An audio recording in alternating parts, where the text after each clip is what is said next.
پیچھے نہیں آ رہی ہے. یہ ساؤنڈ سسٹم کے کام کر رہا ہے.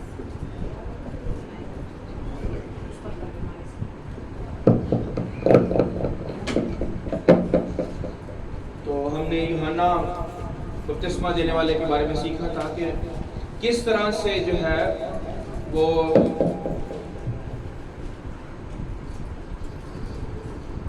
خدا کی خدمت کرتا رہا اور اس کی خدمت میں کون سی جو ہے وہ ایسی خوبیاں تھیں کہ جس وجہ سے اس نے اونٹ کے بالوں کی پوشاک پہنی. اونٹ کے بالوں کی پوشاک پہننے کا خاص مقصد تھا. وہ کوئی بھی پوشاک پہن سکتا تھا.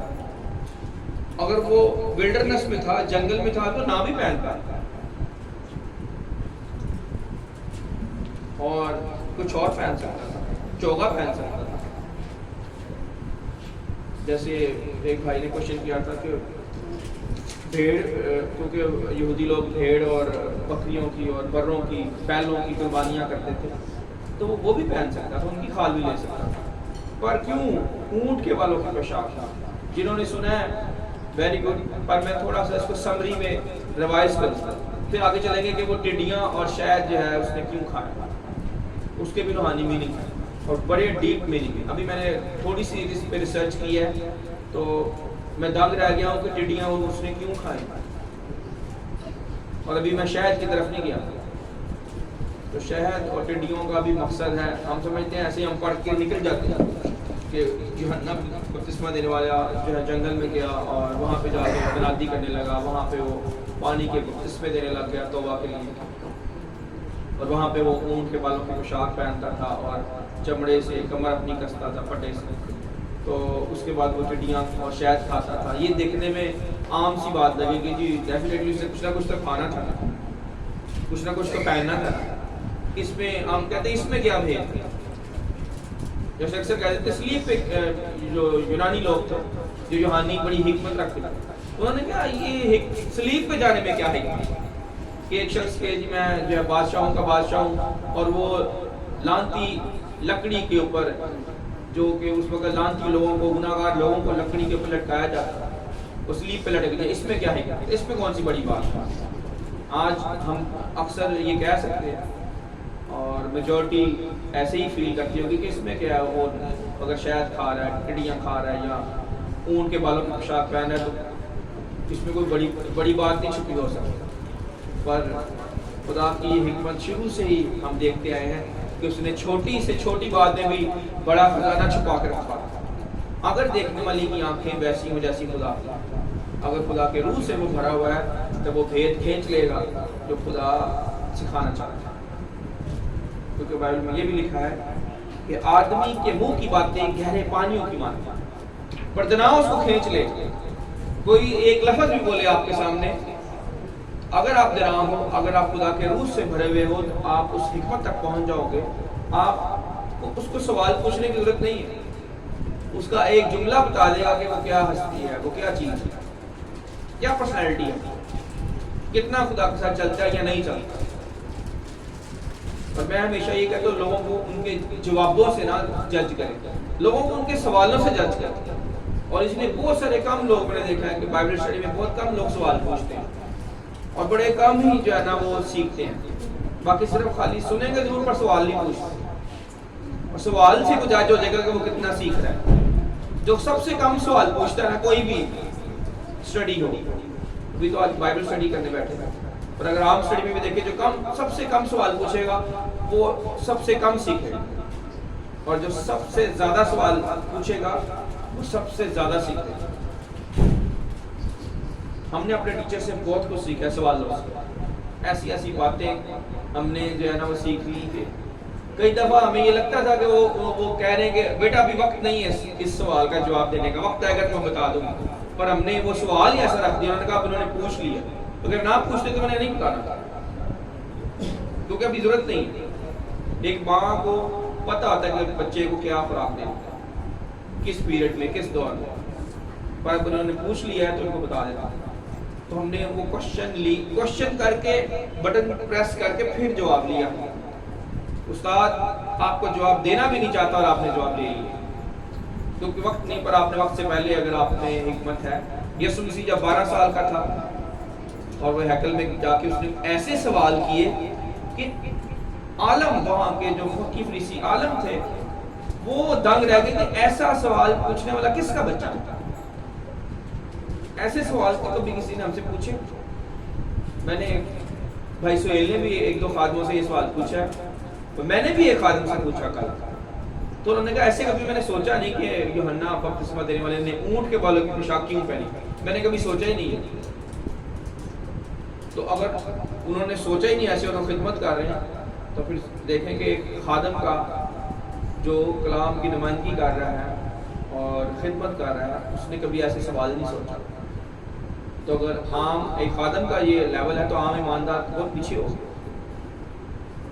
تو اسی لیے جب آپ بائبل اسٹڈی کرتے ہو آپ نے ایک ایک لفظ پر، ایک ایک اینگل پر، ایک ایک زاویے پر غور کرنا ہے کہ خدا نے کس حکمت سے یہ جملہ لکھا ہے، کیوں ایسے جو ہے نا خدا کہہ رہا ہے، کیا پیچھے وجہ کیا ہے۔ اور اگر آپ یہ اس پہ ڈھل گئے تو آپ یسوع مسیح کی مانند بن جائیں۔ یسوع مسیح باپ کی مانند سوچتا، باپ کی مانند کام کرتا، باپ کی مانند ایکشن کرتا، باپ کی مانند یعنی ہر ایک چیز۔ میں باپ میں ہوں باپ مجھ میں، خالی یہ جملہ نہیں ہے، یہ جملہ سب کو جو ہے نا وہ رٹا ہوا ہے۔ جو کرسچن ایماندار ہے اس کو یہ پتا ہے کہ یہ بڑا صاف صاف ایزی جملہ ہے، ہر کسی کو پتا ہوگا، پر اس جملے کی گہرائی میں نہیں جاتے کہ میں باپ میں ہوں اور باپ مجھ میں۔ یہ خالی یسوع خداوند کے لیے جملہ نہیں ہے کہ اس نے کہا میں باپ میں ہوں باپ مجھ میں، وہ یہی چاہتا ہے جہاں پہ میں ہوں تم بھی ہو، یعنی ہم نے بھی باپ کی شبی پہ ڈھلنا ہے۔ تو باپ کا پتہ ہی نہ باپ کیسے کام کرتا۔ میں آج یہ سوچ رہا تھا ہمارے ٹیچر کی، ہمارے بائبل ٹیچر کی آج برتھ ڈے ہے، تو میں سوچ رہا تھا کہ میں اپنی ساری جو ہے بائبل اسٹڈی کو اسٹوڈنٹس کو کہوں کہ ہم ان کے چرچ میں چلے جاتے ہیں اور ان سے جا کے آج کا اسٹڈی سیشن کیونکہ ان کی بھی بدھ کو اسٹڈی ہوتی ہے، تو میں سوچ رہا تھا کیوں نہ ہم سارے اسٹوڈنٹ مل کے اور میں بھی انکلوڈنگ می، ہم آج ان کے چرچ کی جو ہے نا بائبل اسٹڈی اٹینڈ کریں، ان کے چرچ میں جا کے جو ہے نا ہم اسٹڈی لیں۔ تو اس میں حرج کا کوئی نہیں ہے، پر مجھے یہ چیز سکھائے گی کہ اگر تم مجھ سے محبت کرتے ہو تو میرے حکموں پر عمل کرو۔ یعنی انہوں نے ہمیں یہ سکھایا کہ اگر مجھ سے محبت ہے تو خالی ہیپی برتھ ڈے کہنے سے محبت شیئر نہیں ہو، بلکہ وہ کام کرنے سے جو میں نے تمہارے سپرد کی ہے۔ اگر میں نے تمہارے سپرد خدمت کی ہے اور لوگ سیکھنے آ رہے ہیں تو ان کو جہاں پہ کنوینینٹ ہے وہاں پہ سکھاؤ، نہ کہ جو ہے نا وہ جو تم چاہتے ہو اپنی مرضی سے، یعنی جو تمہارے دل میں بات آ رہی ہے اس کو پورا کرنے میں نہ لگو۔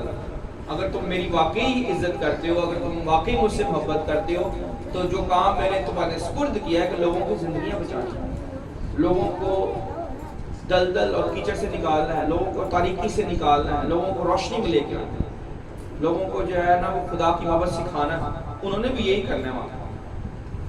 اب وہ ترتیب کے ساتھ پڑھاتے ہی نہیں، یہ نہیں میں کہہ رہا کہ ہم بے ترتیبی پڑھاتے ہیں، پر ہم اس وجہ سے میں اس کو جہاں سے مجھے خدا کا روح گائیڈ کرتا ہے اس وجہ سے گائیڈ کرتا ہوں کہ مجھے اپنی بھیڑوں کی نیڈ کا پتہ ہے۔ جو شیپرڈ ہوتا ہے، جو پاسٹر ہوتا ہے، جو چرواہا ہوتا ہے، اس کو پتہ ہے کہ اس کی جو بھیڑیں ہیں ان کی خوراک، ان کو کیسی خوراک چاہیے، ان کو کیسی جو ہے نا وہ خوراک کی ضرورت ہے۔ اور وہ کیونکہ وہاں پہ سارے تقریباً پاسٹرز ہیں، وہاں پہ ان کی کانگریگیشن میں جو بائبل اسٹڈی میں ایون دوسرے چرچوں سے آ کے سیکھتے ہیں اور دوسرے شہروں سے بناتے ہیں ہر ویڈنسڈے، گجرانوالے سے، شیخو پورے سے اور دیگر شہروں سے، صرف بائبل اسٹڈی لینے کے لیے۔ اور جو چرچز کو بڑے بڑے چرچز کو چلا رہے ہیں وہ ان کی اسٹڈی میں جا کے بیٹھتے ہیں، تو ان کا جو اسٹڈی کا معیار ہوگا فرق ہوگا۔ پر ہمارے ساتھ چھوٹے بچے بھی ہیں روحانی طور پر، ہمارے پاس یہ ہماری اپنے چرچ کی کانگریگیشن جو بائبل اسٹڈی لے رہی ہے، باہر سے کم لوگ آ رہے ہیں، تو اس لیے آپ کی نیڈ فرق ہے۔ میں اس کو اپنے ڈیزائر کے ساتھ مکس نہیں کر سکتا، میرا دل چاہے تو میں اس کو مکس نہیں کر سکتا، میں نے وہ کرنا ہے جو مجھے کام کا حق ہے۔ تو اتنی انڈرسٹینڈنگ آپ کو ہونی چاہیے کہ آپ کے دل میں اگر کوئی بات آئے تو آپ کو پتا ہو کہ یہ میری خواہش ہے یا یہ خدا کی مرضی، الگ الگ ہر چیز۔ یعنی کہ جو آپ کے ذہن میں آ رہا ہے وہ خدا ہی خالی نہیں ڈال رہا، آپ کے ذہن میں آپ کی اپنی سوچ بھی ہو سکتی ہے، شیطان بھی ڈال سکتا ہے، دشمن بھی آپ کے ذہن میں کوئی ایسی بات ڈال سکتا ہے جو کہ آپ کو لگے گی کہ یہ بالکل ٹھیک ہے، پر وہ ٹھیک نہیں ہے۔ یوحنا بپتسمہ دینے والے نے کیوں جو ہے نا ٹڈیاں کھائیں، پہلے میں اس پہ ہی آ جاتا ہوں، اس کو ریوائز بعد میں کریں، کیونکہ اب یہ ٹاپک اس طرف گیا ہوا ہے کہ دشمن کی جو ہے نا وہ ساری چلاکیوں کے اوپر ہم ابھی میں نے بات کیا ہے کہ دشمن کیسے آپ کو گرانے کی کوشش کرتا ہے۔ ٹڈیاں واحد ایسا جو ہے نا وہ جاندار ہے، ایسی مخلوق ہے جو کہ لیڈر کے بغیر اڑتی، ان کا کوئی لیڈر نہیں ہوتا، یہ جدھر اکٹھی ہو کے اڑتے جاتی جھنڈ میں اکٹھی ہو کے جاتی ہے، جیسے شہد کی مکھی جو ہے وہ چھتا بناتی ہے نا تو ساری مل کے چھتا بناتی ہے، ایک مکھی چھتا نہیں بنا سکتی، کیا بنا سکتی؟ شہد کی مکھی اگر اکیلی ہو تو چھتا بن سکتا ہے؟ نہیں بن سکتا۔ اسی طرح سے ٹڈیاں جو ہیں یہ چھتے کی صورت میں جاتی ہیں، یہ تو اڑتی ہیں نا، چھتا بنتا تھا وہ پہ بیٹھ جاتی ہیں، چھتا بنا دیتی ہے، جس جگہ پہ بیٹھ جائیں گی اکٹھی ہو کے اور وہ لیتی آئیں گی جو ہے نا اس کا شہد اور جمع کرتی رہیں گی اس کے اندر چھتے کے اندر، پر یہ جھنڈ میں گروپ میں اڑتی ہوئی جاتی ہیں ایسے اکٹھی اور چھتے کی مانی جاتی ہیں اور وداؤٹ لیڈر۔ شیطان کا جو ہے نا کوئی استاد نہیں۔ پولس رسول نے یہ بتایا ہے کہ کوئی بھی شاگرد یسوع مسیح کا بغیر استاد کے نہ ہو، اگر بغیر استاد کے ہوا تو وہ شیطان کی سی سزا پائے گا، کیونکہ اس نے ٹیچنگ سے، سچائی سے اپنا منہ پھیر لیا، تعلیم سے، سچائی سے وہ ہٹ گیا، جو کچھ اس کو سکھایا گیا تھا یا سکھایا جا رہا تھا خدا کی اس سچائی سے وہ ہٹ گیا۔ اس نے کہا جی مجھے کون سکھائے گا، میرے پاس وہ علم آ، میں علم میں کامل ہوں، میں دانش سے معمور ہوں، یعنی میں خدا سے بھی اوپر جا سکتا، پر شاید اس نے خدا کی حکمت کا، خدا کے علم کا 0.0 پوائنٹ بھی نہیں ابھی ریسیو کیا جب اس نے بغاوت کر دی۔ تو یہ اپنے لیڈر کے بغیر اس وقت، یعنی یہ جو ریپرزنٹیشن ان کی روحانی میننگ بنتی ہے نا، یہ جو ٹڈیاں ہیں یہ ابلیس کی گروپ کی طرح ورک کرتی ہیں۔ شروع سے دیکھ لیں کہ ٹڈیاں جب کسی کھیت میں جاتی ہیں، کسی فصل میں جاتی ہیں تو تباہ برباد کر کے رکھتے ہیں، اور لوگ شروع سے مصر کے ٹائم سے، جب فرعون کے ٹائم سے، یوسف کے ٹائم سے کال پڑھتے آ رہے ہیں، اور ٹڈی دل اور یہ ٹڈیاں جو جنگلی ٹڈی ہیں یہ فصلوں کی فصلیں ملکوں میں کال کا سبب ہے، یعنی یہ ہلاکت کی ریپرزنٹیشن۔ ٹڈیاں جو ہے وہ ہلاکت کو ظاہر کرتی ہیں، اور جان دی بیپٹسٹ، یوحنا بپتسمہ دینے والی کی لائف میں اس کی لائف میں یہ گناہ کی، یعنی گناہ اور کلام، یہ وہ دو چیزوں کی منادی کرتا تھا، یعنی وہ کلام سناتا تھا، خوشخبری سناتا تھا، خداوند کی راہ تیار کرو، اس کے راستے سیدھے بناؤ، یعنی خدا کی بادشاہی کی خوشخبری سناتا تھا، اور ساتھ ساتھ کہتا تھا توبہ کرو کیونکہ آسمان کی بادشاہ نزدیک آ گئی، یعنی گناہ سے ہٹاتا تھا۔ تو گناہ سے ہٹاتا تھا، یعنی اس کے اندر یہ کوالٹی تھی کہ وہ گناہ کو کھا جائے، گناہ کو بھسم کر دے، گناہ کو ختم کر دے، اور گناہ کو دشمن کو ہی کھا دے۔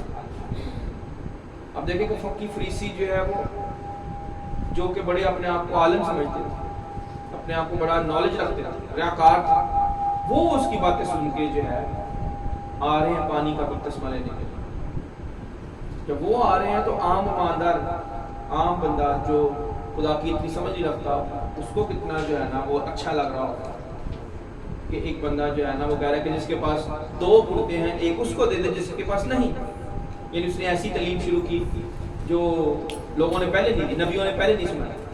انہوں نے کہا کیا آپ مسیح ہیں؟ لوگوں نے پوچھا کہ آپ لوگوں نے پتا تھا کہ مسیح آنے والے، میں نے کہا نہیں، میں مسیح نہیں، پر اس کی جو ایجوکیشن تھی، اور کل ہم ایک فیملی میں ذکر کر رہے تھے کہ اس میں یہ ایسا نبی ہے جس نے اپنی پوری زندگی میں کوئی معجزہ نہیں دکھایا، یعنی معجزے نہیں دکھائے، پر تعلیم ایسی دی ہے کہ اور کسی نبی نے اس طرح کی تعلیم نہیں دی۔ تو دیکھیں کہ وہ دشمن کو ہلاک کر دینے والی تعلیم دے رہا ہے، گناہوں کو نکالنے والی تعلیم دے رہا ہے۔ ٹڈیوں کو کھانے کا مقصد یہ ہے کہ وہ دشمن کو کلام کے ساتھ، یعنی اب اس کی اگر اور بھی میں نے ابھی ریسرچ کیا کہ شاید ایسی چیز ہے کہ اگر ٹڈیاں کوئی بندہ کھائے جنگل میں، اس کے پاس کچھ نہیں ہے کھانے کے لیے، اگر وہ یہ کھا رہا ہے تو اس شہد کے بغیر وہ ہضم نہیں ہو سکتا. خدا کے کلام کے بغیر آپ گناہ کو نکال نہیں سکتے. خدا کا عمل آپ کے اندر ہوگا تو آپ میں گناہ فلٹر ہوتا جائے گا. اسی لیے بائبل میں بار بار آیا کہ کلام کے غسل لے ہمیں اپنے آپ کو کلام کے غسل سے دھوتے رہنا، اپنے آپ کو چیک کرتے رہنا کیا ہم بالکل پاک ہیں، کیا ہم بالکل ٹھیک ہے، کلام کے مطابق بالکل عمل کر رہے ہیں کہ نہیں کر رہے. اور کلام جو ہے وہ شہد کی ریپرزنٹیشن بھی ہے، شہد کی نمائندگی بھی کرتا ہے. اور شہد آپ کی ہیلپ کرے گا تاکہ آپ ٹڈیوں کو ڈائجسٹ کر سکیں، تاکہ آپ دشمن کو ڈائجسٹ کر سکیں. دشمن کو جہاں جائیں دشمن ختم ہو جائے، بسم ہو جائے، کھا رہے ہیں. آپ کی پاکیزگی، آپ کا نور طریقی کو بھگا دے. جہاں پہ آپ پیر رکھ دیں وہاں پہ جو ہے نا دشمن نظر نہ آئے. اور یہ وجہ تھی کہ وہ اس نے جو ٹڈیاں اور شہد کو کھانا کیوں پسند کیا، کیونکہ اس کی خدمت میں بھی ٹڈیوں کی اور شہد کی نمائندگی ہوتی ہے. اچھا آپ تھوڑا اس پہ پچھلی اسٹڈی پہ ریوائز کرتے ہیں کہ اس نے اونٹ کے بالوں کی پوشاک 10 کوالٹیز ہم نے نکالی ہیں. تو بین مارتھا آئی ہوئی ہے. یس سسٹر آپ نے آگے کو ریسرچ کی اس کے اوپر؟ کیا اس کے علاوہ کیا آپ کے مائنڈ میں آتا ہے کہ اونٹ کی کیا ایسی خوبی ہے جو کہ یوحنا بپتسمہ دینے والے کی زندگی میں میچ کرتا ہے؟ جو پانی ہے نا، اس کا جو پانی جب وہ پیتا تھا تو وہ 5 دن تقریباً اس کو پانی نہ بھی ملے نا تو وہ پانی کی انرجی اس کے اندر رہتی ہے. 50 گیلن مطلب 40 گیلن تقریباً پانی پیتا ہے. اس کے پیٹ 50 گیلن. اسٹور کرتا ہے. دیکھیں کہ اونٹ ایسا اینیمل ہے کہ وہ 40 سے 50 گیلن سٹور کر لیتا ہے پانی. اگر اس کو پانی نہیں ملے گا دوبارہ تو اس نے رکنا نہیں ہے. یوحنا بپتسمہ دینے والا جا کے بیابان میں جا کے منادی کر رہا ہے، اس نے کلام کو اپنے اندر سٹور کیا. وہ کاہن کا بیٹا تھا، وہ نبی کا پریسٹ کا بیٹا تھا. اور پریسٹ کا بیٹا یعنی گھر میں بھی، اور خدا کا اس کے اوپر خاص فضل تھا. فرشتے نے پہلے بتا دیا کہ بزرگ ہوگا، ابھی وہ پیدا نہیں ہوا تو وہ ایسا نبی ہوگا یعنی وہ بزرگ ہوگا، یعنی علم اور نالج میں اور نبوت میں بہت لیول ہوگا. اور اس نے کلام کو اپنے اندر اتنا سٹور کیا ہوا ہے جیسے اونٹ جو ہے وہ 40-50 گیلن تاکہ کئی دن 5 دن تک اس کو خوراک نہ ملے تو وہ چل سکتا ہے. تو یہاں پہ آج ایماندار اگر فیلوشپ نہ کرے تو اس کے لیے چلنا مشکل ہے. اگر وہ خدا کے لوگوں کے ساتھ نہ ملے تو ویک پڑ جاتے ہیں، لوگ آنا بند کر دیتے ہیں، لوگ خدا کی قربت میں چھوڑ دیتے ہیں. جب ہمیں کوئی سکھانے والا نہیں ہے، ہمیں کوئی بتانے والا نہیں ہے، تو جنگل میں اکیلا گیا ہوگا اور وہاں پہ جا کے جو ہے نا وہ منادی شروع کر دیا. وہاں پہ اس کے ساتھ کون سا ایماندار اس کے ساتھ ہوگا؟ کوئی بھی نہیں. پر وہ خدا کے روح سے اور خدا کے کلام سے اتنا معمور ہے، اتنا اس نے اپنے آپ کو سٹور کیا ہے کلام کو، اور خدا کے کلام کو اپنے دل کی تختی پہ لکھا ہوا ہے. اور روح کے ساتھ رفاقت ایسی ہے کہ اس کو کسی دوسرے کی فیلوشپ نہیں چاہیے. تو خدا میں خود ہی مصروف ہے، بلکہ دوسروں کو بھی بدل رہا ہے، اس سانچے میں ڈھال رہا ہے. اور پھر میں نے بتایا تھا کہ اونٹ کے جو ہونٹ ہوتے ہیں وہ اتنے موٹے اور بڑے ہوتے ہیں کہ وہ کانٹے دار جھاڑیاں کھا جاتے ہیں، پلانٹس کھا جاتے ہیں. یعنی یوحنا بپتسمہ دینے والے میں یہ کوالٹی تھی کہ وہ بڑے بڑے عالموں کو، جو لوگوں عام بندہ تو ان کو بدل ہی نہیں سکتا، عام بندہ تو وہ زخمی ہو جائے گا، عام ایماندار ان کی باتوں سے زخمی ہو جائے گا، ان کی زندگی کو دیکھ کے، ان کی ریاکاری کو دیکھ کے. یار ایک طرف تو یہ خدا سے کہتے ہیں ڈرتے ہیں اور کہتے ہیں ہم خدا کے خادم ہیں، خدا کے لوگ ہیں، خداوند کی قوم ہے، اور دوسری طرف گناہ بھی کر رہے ہیں. تو یہ زخمی کرنے والا کام ہے. تو اسی لیے کئی لوگ اس وجہ سے چرچ نہیں جاتے. وہ کہتے ہیں یار چرچ جا کے ہم نے کیا کرنا ہے. وہ چرچ جب بھی جاتے ہیں گناہ بھی کرتے ہیں، تو وہ چرچ جا رہے ہیں اور ساتھ گناہ کر رہے ہیں، اس سے بہتر ہم نہ ہی جائیں. کئیوں نے یہ بہانہ بنایا ہوا ہے کہ جی چرچ میں بھی جا کے وہ گناہ کرتے تو ہم کیوں جائیں.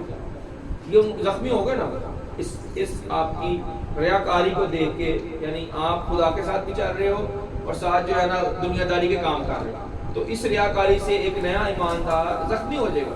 یہاں ایک عام جاندار بھیڑ یہ نہیں ہضم کر سکتی، اس کا منہ زخمی ہو جائے گا.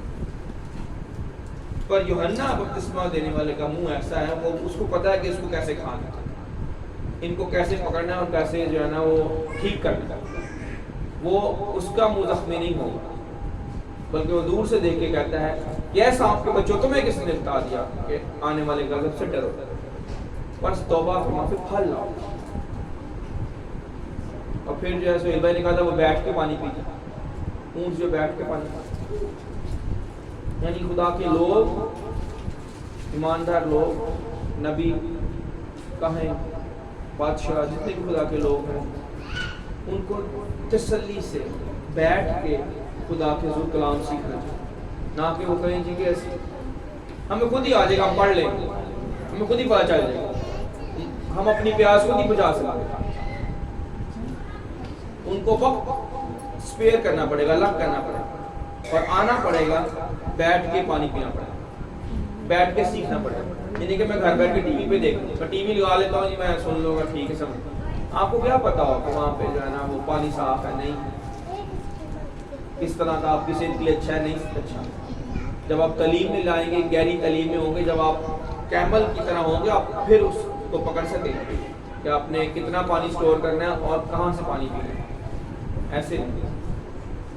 پھر اس کی جو آئی لیسز ہیں، یہ دو ہوتی ہے، ڈبل ہوتی ہے۔ جب طوفان آئے گا ریت کا اور مٹی کا طوفان اڑے گا جنگل کے اندر، تو اس کی آنکھوں میں مٹی نہیں جائے گی، ریت نہیں جائے گی۔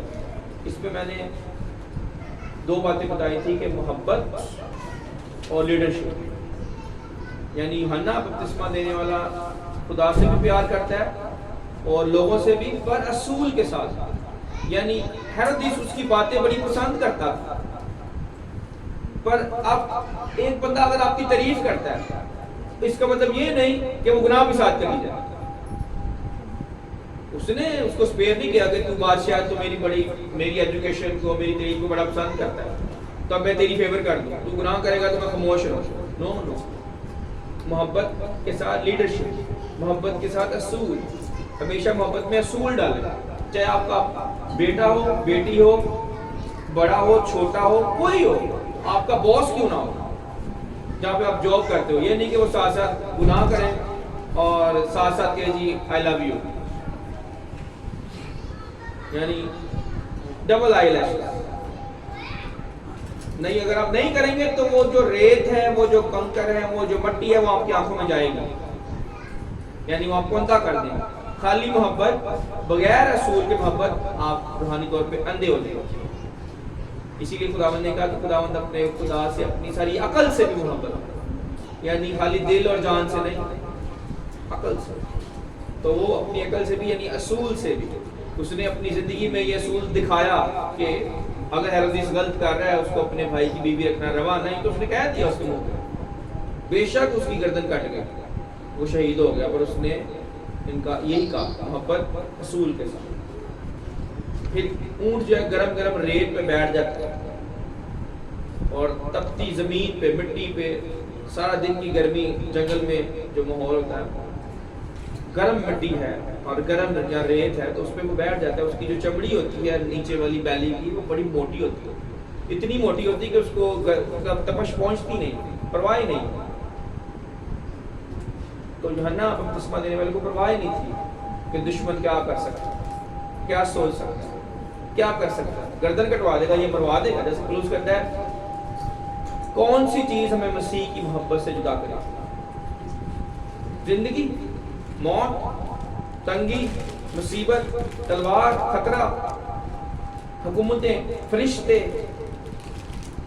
یا کوئی اور مخلوق، کوئی بھی چیز ہمیں مسیح کی محبت سے جدا نہیں کر سکتا۔ اور یوحنا بپتسمہ دینے والے کو یہ پتا تھا، پھر زیادہ سے زیادہ کیا ہو، گردن کٹ جائے گی، اس کے لیے میٹر نہیں، وہ بیٹھ گیا، یعنی جو اس نے کام کرنا ہے اس کو پرواہ نہیں کسی چیز کی، نہ ریت کی، نہ گرم زمین کی۔ اور اسی طرح سے میں نے اور بھی ایٹریبیوٹس اس کی بتائی تھی کہ آخری میں بتاتا ہوں کہ اس کے جو ہم کو ہوتا ہے اونٹ کا ہم، اس میں چربی سٹور ہوتی ہے، جب اس کو کھانا کئی دن نہیں ملتا تو وہ چربی پگھل کے اس کی باڈی کو انرجی دیتی ہے۔ آج کے ایماندار کو یہ دیکھنا ہوگا کہ ہم نے خدا کے کلام کو اپنے اندر کتنا سٹور کیا ہوگا۔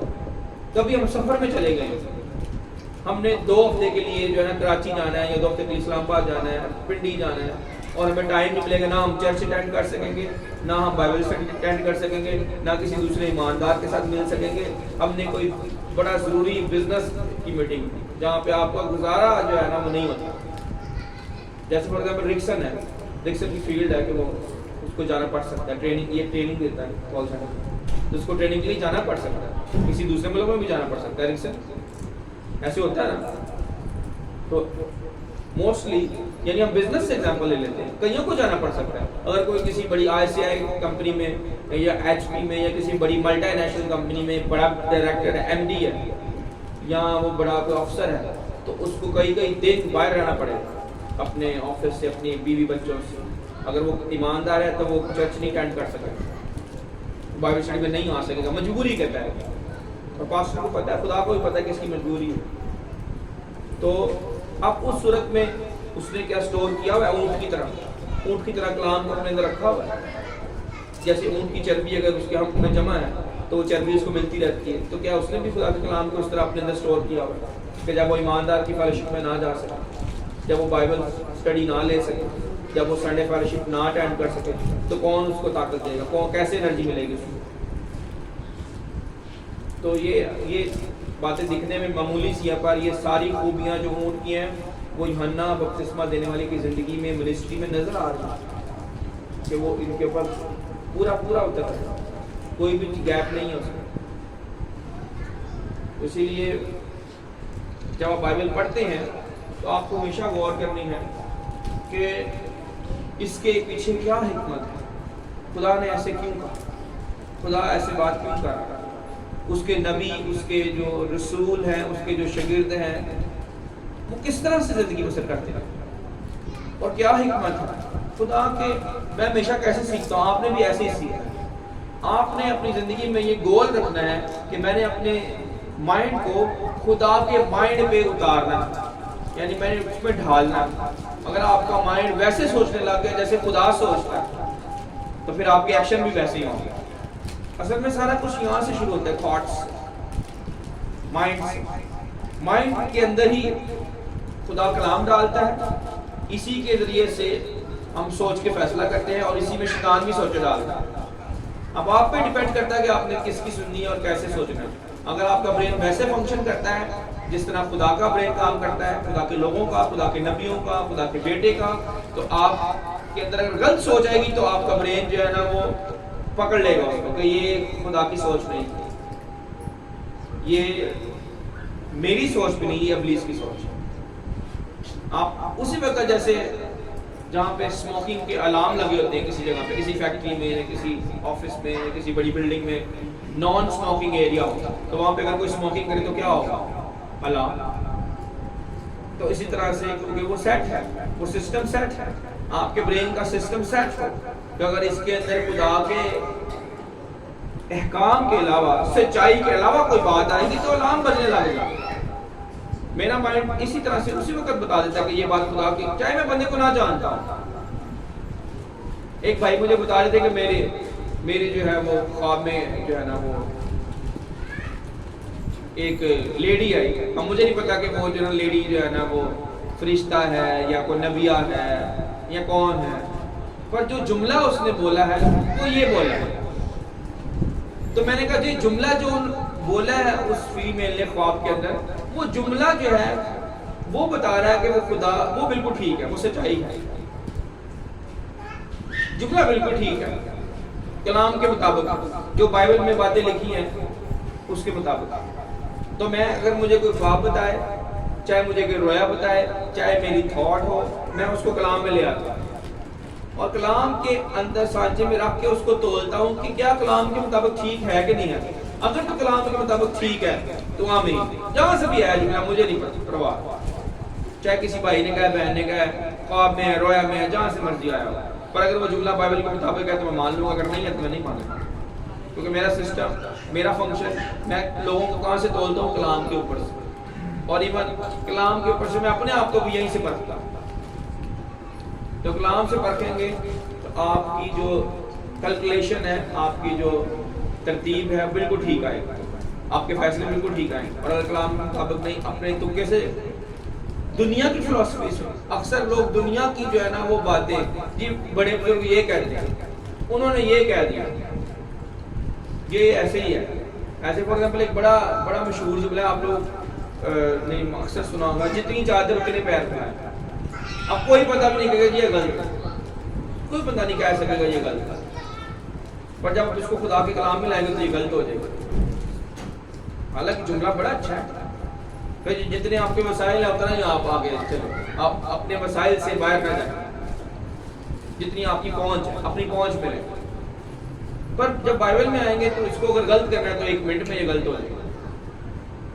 پر بائبل کی بات غلط نہیں ہو سکتی، باہر دنیا کی فلسفی غلط ہو سکتی ہے.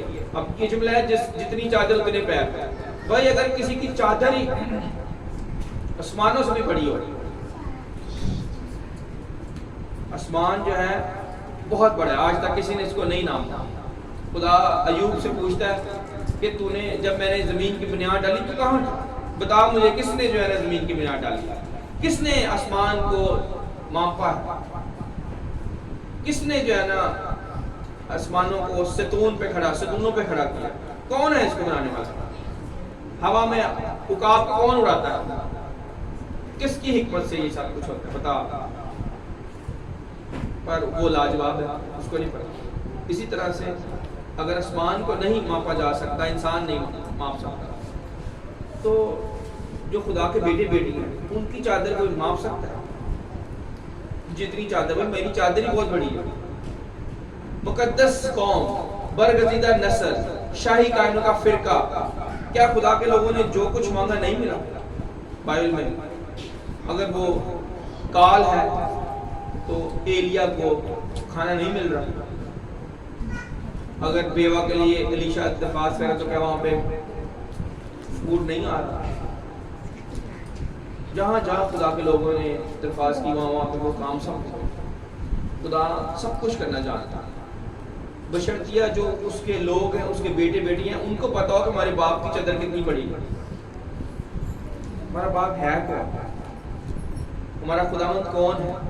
ہم نے دنیا کی فلسفی پہ رلائی کرنا ہے کہ ہم نے اپنے خدا کی فلسفی پہ، یعنی اپنے خدا کے مائنڈ پہ، اپنے خدا کے لفظوں پہ، کلام پہ رلائی کرنا ہے؟ اگر دنیا کی فلسفی پہ جائیں گے، اکثر یہ لوگ مکس کر دیتے ہیں، جی یہ جملے تو ٹھیک ہے، آپ کو جہاں سے بھی ملے لے لو. نہیں، جہاں سے ملے لے لو، پر اس کو پھر پرکھو بھی یہاں سے، کلام کے آئینے دیکھو کیا وہ جملہ کلام، کیا وہ فلسفی، کیا وہ جو ہے نا وہ بات بائبل میں میچ کرتی ہے، بالکل ٹھیک بیٹھتی ہے.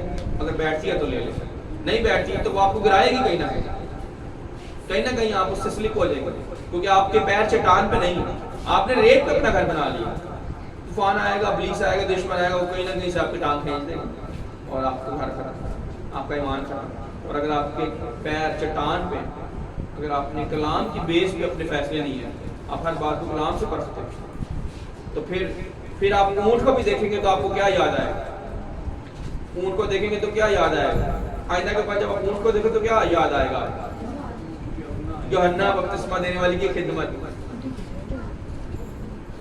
اونٹ کو دیکھنے سے آپ کو اس کی خدمت یاد آنی چاہیے کہ یار کیسا اس نے زبردست طریقے سے جنگل میں رہ کر وہ سارے کام کے جو خدا چاہتا تھا، ہمت نہیں ہاری.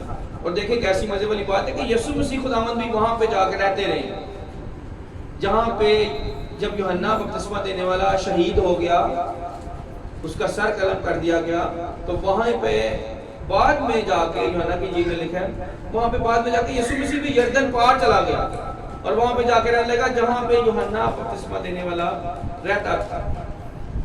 مجھے کہیں نہ کہیں جو ہے نا وہ یہ میرا مائنڈ کہتا ہے کہ یسوع مسیح بھی وہی خوراک کھاتا ہے جو یوحنا کھاتا تھا، تو کہ ایریا وہی درائے یردن کے پار. میرے پاس شاید مجھے والا مل جائے، میں دیکھتا ہوں یوحنا بپتسمہ دینے والی کی جو جگہ تھی اس میں نے پڑھا ہے، یوحنا کی انجیل نکالے تھا.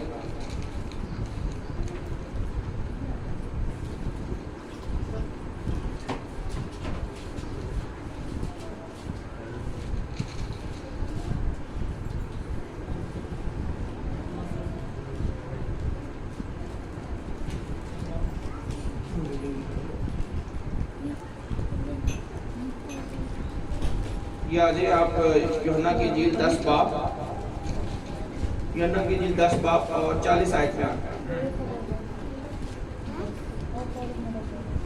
یوحنا کی انجیل 10 باب اور 40 آیت۔ وہ پھر یردن کے پار اس جگہ چلا گیا، یسوع مسیح کے بارے میں بات ہو رہی ہے۔ وہ پھر یردن کے پار اس جگہ چلا گیا جہاں یوحنا پہلے بپتسمہ دیا کرتا تھا، اور وہیں رہا۔ یوحنا بپتسمہ دینے والا جہاں پہ رہا کرتا تھا، یسوع مسیح وہیں پہ چلا گیا یردن کے پار، اور وہیں رہا۔ تو دیکھیں کہ یسوع مسیح بھی اس ایریے میں گیا ہوا ہے، اور یسوع مسیح ڈیفینیٹلی جب اس ایریے میں ہے، اور یوحنا نے خود کہا کہ جو میرے بعد آنے والا ہے مجھ سے بہت زراور ہے،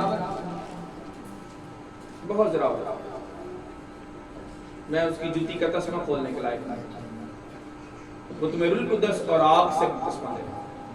تو وہ ساری ایٹریبیوٹس جو یوحنا دکھا رہا ہے اپنی خدمت کے اندر، وہ یسوع مسیح میں بھی نظر آتی ہے۔ وہ خدمت کی ساری خوبیاں یسوع مسیح میں بھی نظر آتی ہیں، اسی لیے وہ دیکھیے یردن کے پار جا کے جہاں پہ وہ رہتا تھا وہاں پہ کرائسٹ بھی گیا ہے۔ آج آپ لوگوں میں بھی وہ خوبیاں نظر آنی چاہیے، یعنی ہم یردن تو نہیں جا سکتے، پر ہم ایمان سے یردن میں پہنچ سکتے ہیں۔ یہ دنیا بیابان ہے، یہ دنیا جس میں ہم رہتے ہیں یہ جنگل کی مانند ہے، سانپ، بچھو، لومڑیاں اور بے شمار اور جانور جو آپ کو ملیں گے۔ اور یہاں پہ آپ نے جیسے یوحنا بپتسمہ دینے والا جنگل میں رہتا تھا اور شہد اور ٹڈیاں کھاتا تھا، دشمن ہی کو نگل جاتا تھا، دشمن ہی کو روحانی طور پہ وہ دشمن کو نگل جاتا ہے، ایسا زبردست ہے۔ خدا کہتا ہے، اب یہ دیکھیں خدا کے ذات کی صفت ہے دشمن کو نگل جانا۔ خدا کہتا ہے میں بھسم کر دینے والی آگ ہوں۔ خدا نے اپنے آپ کو کیا کہا ہے؟ خدا ایک جگہ پہ کہتا ہے میں محبت ہوں۔ اب ذرا دوسرا اس کا ایٹریبیوٹ دیکھیں کہ خدا ایک سائڈ پہ کہہ رہا ہے میں محبت ہوں، دوسری سائڈ پہ کہہ رہا ہے میں بھسم کر دینے، عبرانیوں کے خط میں خدا بھسم کر دینے والی آگ بھی ہے، وہ خالی محبت نہیں ہے۔ ہم خالی ایک ہی اینگل دیکھتے ہیں کہ خدا محبت ہے، خدا تو بڑا پیار کرتا ہے، نو اس میں کوئی شک نہیں، خدا جیسا پیار کوئی کر ہی نہیں سکتا، پر ساتھ ساتھ وہ بھسم کر دینے والی آگ ہے۔ اگر ابلیس کہتا ہے جی میں سانپ ہوں، یا ابلیس کے ساتھ سانپ کو تشبیہ دی گئی، تو خدا کہتا ہے میں پھر عقاب ہوں۔ لیکن خدا ایٹریبیوٹ دیتا ہے، خدا کہتا ہے جس طرح عقاب اپنے بچوں کو پروں پہ اٹھا لیتا ہے، ویسے ہی میں نے اپنے لوگوں کو پروں پہ اٹھا کے ان کو مصر کی غلامی میں سے نکال کے ملک کنعان میں پہنچایا۔ تو عقاب ایسا واحد پرندہ ہے جو سانپ کو کھا جاتا ہے، سانپ کو کھا جاتا ہے۔ میں ایسے نہیں کہہ رہا کہ یوحنا بپتسمہ دینے والا جو ہے نا دشمن کو کھا جاتا ہے، اس کے اندر یہ کوالٹی خدا کے ذات کی کوالٹی ہے کہ خدا دشمن کو نہیں چھوڑتا، بھسم کر دیتا ہے، ڈسٹروائے کر دیتا ہے۔ اور ایگل کو بھی دیکھ لیں، وہ سانپ کو کھا جاتا ہے، واحد ایسا پرندہ ہے جو سانپ کو اڑا کے لے جاتا ہے اور کھا جاتا ہے، دوسرا کوئی پرندہ نہیں سانپ کو کھا سکتا۔ اور دوسری طرف دیکھ لیں، واحد ایسا جانور ہے جو سانپ کو کھا جاتا ہے اور ہضم بھی کرتا ہے، اونٹ۔ جب سانپ درخت میں ہوتے ہیں نا، جھاڑی اونچی اونچی جھاڑیوں میں، تو جب وہ کھاتا ہے تو وہ سانپ بھی نکل جاتا ہے، اونٹ سانپ کھا جاتا ہے، ایگل سانپ کھا جاتا ہے۔ ان دونوں میں یہ خوبی ہے، اور خدا نے اپنے آپ کو ایگل سے تشبیہ دی، اور یوحنا بپتسمہ دینے والا ایگل اونٹ کی پوشاک پہن رہا ہے، یعنی دونوں کا کام سیم ہے، سانپ کو کھانا، دشمن کو ختم کرنا، گناہ کو ہٹانا، گناہ کو تباہ کر دینا، ختم کر دینا۔ وہ ٹڈیاں ایسے نہیں کھا رہا، پیچھے اس میں بھی حکمت ہے۔ وہ ابلیس کو انڈائریکٹلی روحانی عالم میں، روحانی ورلڈ میں، روحانی دنیا میں وہ ابلیس کو صاف صاف بتا رہا ہے کہ تم اس سے بچ نہیں سکتا، بچ نہیں سکتا، کھا جائے گا۔ اور آپ یاد